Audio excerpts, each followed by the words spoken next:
एक निर्दयी एक राजा की राज्य कहानी। में एक राजा रहता था। वह बहुत ही चार चोरों की निर्दयी कहानी। था। उसे अपने राज्य की कोई फिक्र नहीं थी। लोगों में क्या हो रहा है उससे मतलब नहीं था। केवल वह धन से प्रेम करता था। कुछ राज्य के लोग उससे मदद मांगने के लिए जाते हैं, पर राजा कहता है, मैं धन की कोई मदद नहीं कर सकता, और कोई मदद हो तो मैं कर सकता हूँ, पर धन तो यहाँ पास खुद नहीं है, तो मैं तुम्हें क्या दे दूँ। और फिर वहाँ से वह लोग चले आते हैं और आपस में बात करते हैं कि यह राजा तो इतना निर्दयी है कि अपनी जनता की भी मदद नहीं करता। इस राज्य में अब क्या होगा? कौन लाएगा अमन और शांति को? यहाँ तो राजा ही खुद अपनी महल की भी रक्षा नहीं कर सकता, तो हमारी क्या मदद करेगा? और हमारी सुरक्षा अपने ही हाथ में है। अब क्या होगा इस राज का? सारे लोग इसी में परेशान थे। कुछ दिन बीतने के बाद वहाँ एक डाकू आया। वह सारे राज्य में अपना आतंक फैला रहा था। कहीं किसी घर से कुछ चुराता तो कहीं बेचता, कहीं चुराता तो कहीं बेचता। कुछ दिन ऐसे ही यह सिलसिला चलता रहा। जब सभी लोग इससे परेशान हो गए तो वह राजा के पास पहुँचे। फिर राजा से कहा कि हमारे राज्य में एक डाकू आ गया है, क्या आप उसे पकड़ेंगे नहीं? हमारा सारा जमाने का धन चार चोरों और की ईमानदारी। सारे पैसे, रुपये, गहने, सारी चीज़ें चुरा ले गया है, जिसे हमने इतनी मेहनत से कमाया था। अब हम अपने बच्चों का विवाह कैसे करेंगे? राजा साहब, हमारी मदद कीजिए। पर राजा यह सुनकर भी अनदेखा कर रहा था। कुछ दिन बीते, राजा ने फिर भी कोई मदद नहीं की। अब तो वह राज्य के लोग भी उस राजा के पास मदद के लिए नहीं जाने लगे थे। और कुछ दिन बीते तो राजमहल में भी चोरी हुई।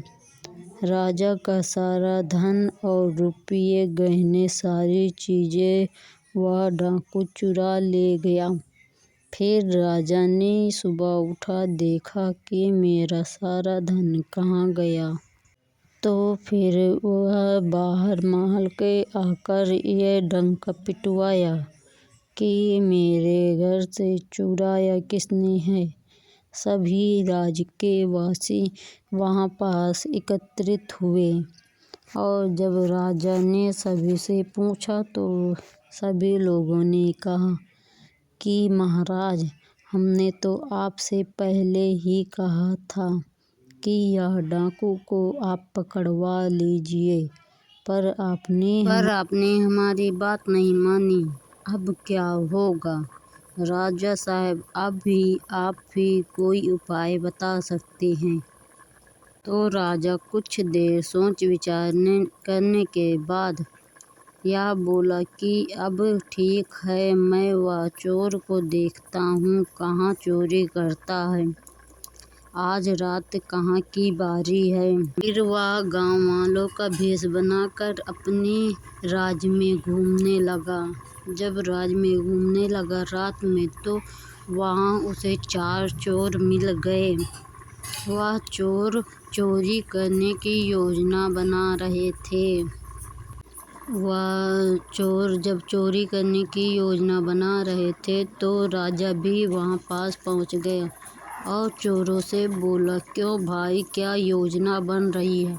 चोर यह सुनकर घबरा गए और कुछ देर ठहर गए और फिर बोला, भाई तुम कौन हो? पहले तो मैंने इस राज्य में कभी नहीं देखा, तो वह बोला कि राजा भी बोला कि मैं यहीं का हूँ, मैं भी तुम्हारी तरह एक चोर हूँ और मैं भी अपनी कलाओं में माहिर हूँ।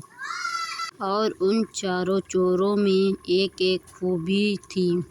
किसी को तेज दृष्टि की देखने की, किसी को तीव्र सुनने की, किसी को तीव्र सूंघने की, अब किसी को तीव्र चेहरा याद रखने की।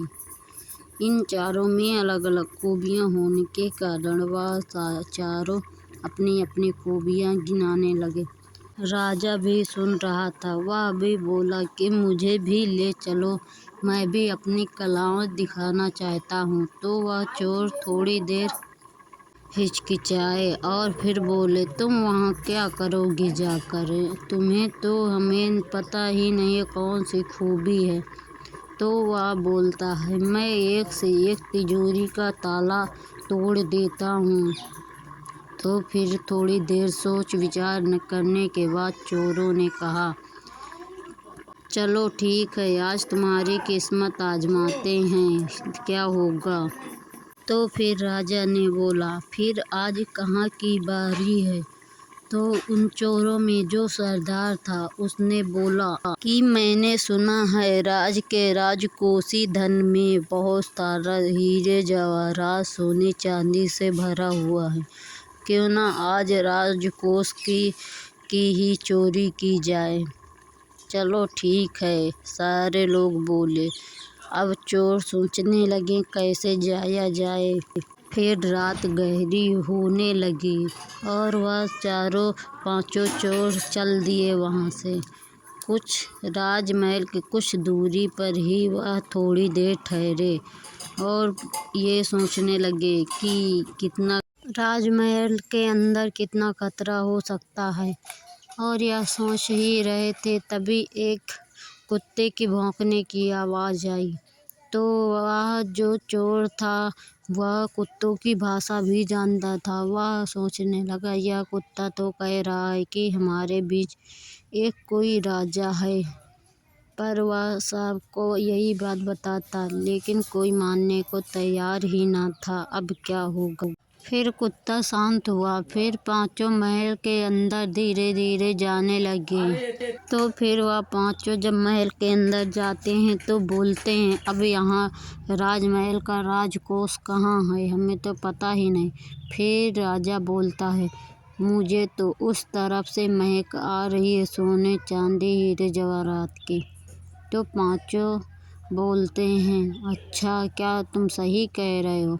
तो पांचों फिर उधर ही चले जाते हैं दाईं ओर और धीरे धीरे जाने लगते हैं। जब वहाँ पास पहुँच जाते हैं तो देखते हैं कि राजकोष में एक बड़ा सा दरवाज़ा है और बड़ा सा ताला लगा हुआ है। अब यह कौन तोड़ेगा, यह कैसे खुलेगा।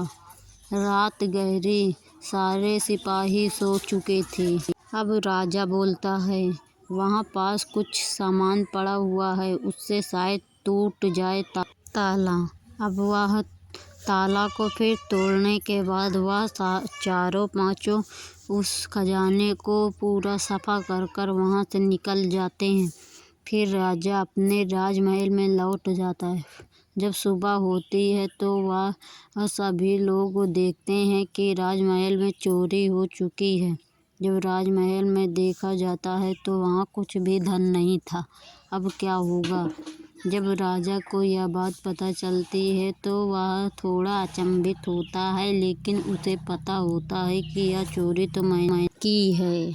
अब राजा सोचता है कि वह कुछ देर बाद बोलता है कि सारे चोरों को एकत्रित किया जाए, पर कोई भी उसमें से चोर नहीं था।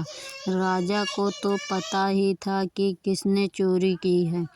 तो थोड़ी देर बाद बोलता है, वहाँ पास से उसे बुलाया जाए, वहाँ पास से उस लोहार को, वहाँ पास से उस चोरी को बुलाया जाए, वहाँ से उसको बुलाया जाए। चारों का नाम जब चारों को बुलवाया गया तो वह चारों राजा को देखकर अचंभित रह गए और बोले कि यह चोर तो वही है जो हमारे साथ रात में चोरी करने के लिए था। अब हमारी तो खैर नहीं, राजा तो हमारा सर ही कटवा देगा। पर राजा ने ऐसा नहीं किया। राजा ने बोला कि तुम एक गुणी व्यक्ति हो और अपना गुण किसी अच्छे कार्य में लगाओ तो तुम्हारा जीवन सफल हो जाएगा। राजा ने उन्हें अपना अपना काम समझाया और फिर बोला कि इस काम में तुम अच्छा कर सकते हो और अपना गुण अपने सही काम में लगाओ और यहाँ की सेवा करो, तुम्हें अच्छा धन भी मिलेगा और इज्जत की ज़िंदगी, ना कोई डर ना कोई फिक्र। तो वह चारों ऐसा ही करते हैं और सभी लोगों का चोरी किया धन भी वापस कर देते हैं और वह अपनी काम ईमानदारी से करने लगते हैं और बहुत खुश भी रहते हैं। अब वहाँ का राजा भी सुधर चुका था। नेक्स्ट